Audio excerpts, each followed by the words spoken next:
Brigade সমাবেশকে কেন্দ্র করে রাজ্যের বিভিন্ন প্রান্ত থেকে মানুষ আসছেন আজ কলকাতায়। সকাল থেকেই বিভিন্ন রাস্তায় দেখা মিলেছে বাম কর্মী সমর্থকদের ভিড়। লাল পতাকার ভিড় দেখা গিয়েছে জেলার বিভিন্ন প্রান্তে। সড়ক পথে অথবা রেল পথে ব্রিগেডের উদ্দেশ্যে রওনা দিয়েছেন দলে দলে বাম কর্মী সমর্থকরা। উত্তরবঙ্গ, দক্ষিণবঙ্গেরও বিভিন্ন জেলা থেকেই কর্মীরা রওনা দিয়েছেন। সেই ছবি আপনাদের দেখাচ্ছি আসানসোল থেকে ব্রিগেডমুখী বাম কর্মী সমর্থকরা। একই রকম ছবি দুর্গাপুরেও, কাটোয়া থেকেও তাই, ঝাড়গ্রাম থেকেও প্রচুর মানুষ তারা ব্রিগেডের উদ্দেশ্যে রওনা দিয়েছেন। কেউ ট্রেনে আসছেন, কেউ সড়ক পথে বাস বা অন্য গাড়ি ভাড়া করেও দলবদ্ধভাবে ব্রিগেডের উদ্দেশ্যে এগিয়ে যাচ্ছেন বামকর্মী সমর্থকরা।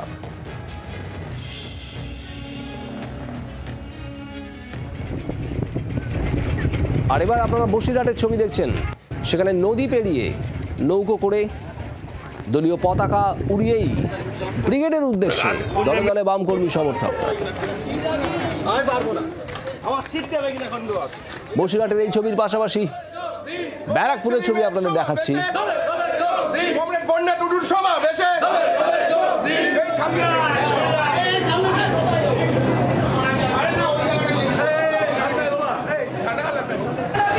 আজ ব্রিগেড যাত্রা, কেউ ট্রেনে, কেউ বা বাসে। সকাল থেকে কিন্তু ব্যারাকপুর শিল্পাঞ্চলে বিভিন্ন মানুষ কিন্তু বিভিন্নভাবে, যারা সিপিএম কর্মী সমর্থক, যারা বামপন্থী, তারা কিন্তু ইতিমধ্যেই শুরু করে দিয়েছেন সেই যাত্রা। একেবারেই নৈহাটি লোকাল, সেই নৈহাটি লোকালে তারা চলেছেন ব্রিগেডের উদ্দেশ্যে।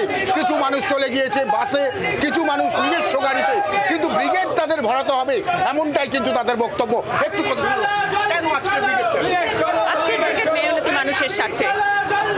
রাজ্য জুড়ে যে দিনের পর দিন 2011 সালে তৃণমূল সরকার ক্ষমতা আসার পর থেকে দিনের পর দিন যে দুর্নীতি চলছে, সে নিয়োগের ক্ষেত্রে হোক, স্বাস্থ্য ক্ষেত্রে হোক, শিক্ষা ক্ষেত্রে হোক, কয়লা চুরি, গরু চুরি, সমস্ত সব কিছুর প্রতিবাদে, এবং তার সঙ্গে কেন্দ্রীয় সরকারের হিন্দু মুসলিম যে সাম্প্রদায়িক দাঙ্গা এবং বিভেদ নীতির যে তাদের স্ট্র্যাটেজির মাধ্যমে তারা সারা ভারতবর্ষের যে ভোট ব্যাংক, সারা ভারতবর্ষের মানুষ তাদের মধ্যে ভেদাভেদ তৈরি করার চেষ্টা করছে।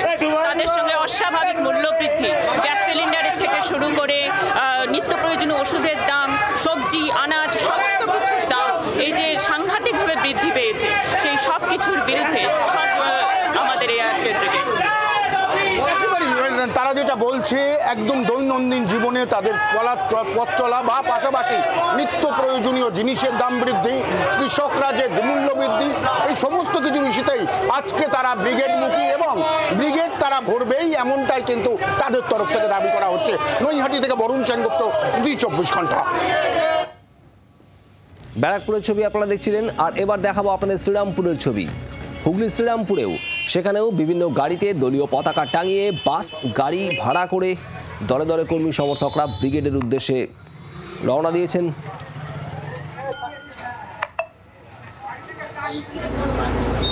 প্রায় 3 বছরের বেশি সময় 100 দিনের কাজ বন্ধ রয়েছে এই রাজ্যে। দ্রব্যমূল্য বৃদ্ধি হয়েছে, পাশাপাশি নিয়োগ দুর্নীতি থেকে শুরু করে আরজিকর কাণ্ড, এই সমস্ত ইস্যু নিয়েই কিন্তু আজকের ব্রিগেড। এবং সিপিআইএম এর কৃষক, ক্ষেতমজুর, শ্রমিক থেকে শুরু করে যারা মেহনতি মানুষ, খেটে খাওয়া মানুষ, তাদের ডাকে এই ব্রিগেড। এবং সেই ব্রিগেডে দেখা যাচ্ছে হুগলি থেকে প্রায় 400টি বাস আজকে ব্রিগেডের উদ্দেশ্যে রওনা দিয়েছে। 2026-এর বিধানসভা নির্বাচনকে লক্ষ্য করে ব্রিগেড যাওয়া হচ্ছে। মানুষকে বোঝাবার চেষ্টা করা হচ্ছে যে আপনারা এই ধর্মের রাজনীতিতে পা দেবেন না। এই যে ব্রিগেড যাত্রা করছি, আমাদের এটা খুবই প্রয়োজনীয়। আমাদের দেয়ালে পিঠ থেকে গেছে, আমাদের শিক্ষা নেই, স্বাস্থ্য নেই। সেই প্রতিবাদ নিয়েই আজকে ব্রিগেড মুখী জেলার যারা বাম কর্মী সমর্থক, তারা। হুগলি থেকে সুদীপ কুলের সঙ্গে বিধান সরকার, 24 ঘন্টা। পূর্ব মেদিনীপুরের ছবি এবার আপনাদের দেখাবো। সেখানেও প্রচুর মানুষ আজ সকাল থেকেই বাসে বা অন্যান্য গাড়িতে সড়ক পথে কলকাতার উদ্দেশ্যে রওনা দিয়েছেন। লক্ষ্য ব্রিগেড।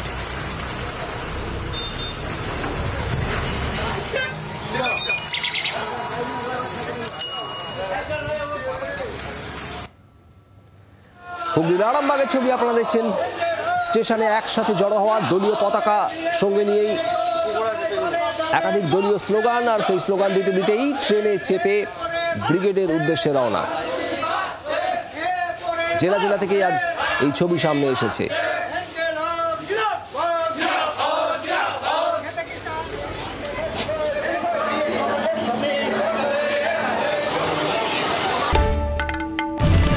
বাংলার আওয়াজ, বাঙালির আবেগ, জি 24 ঘন্টা।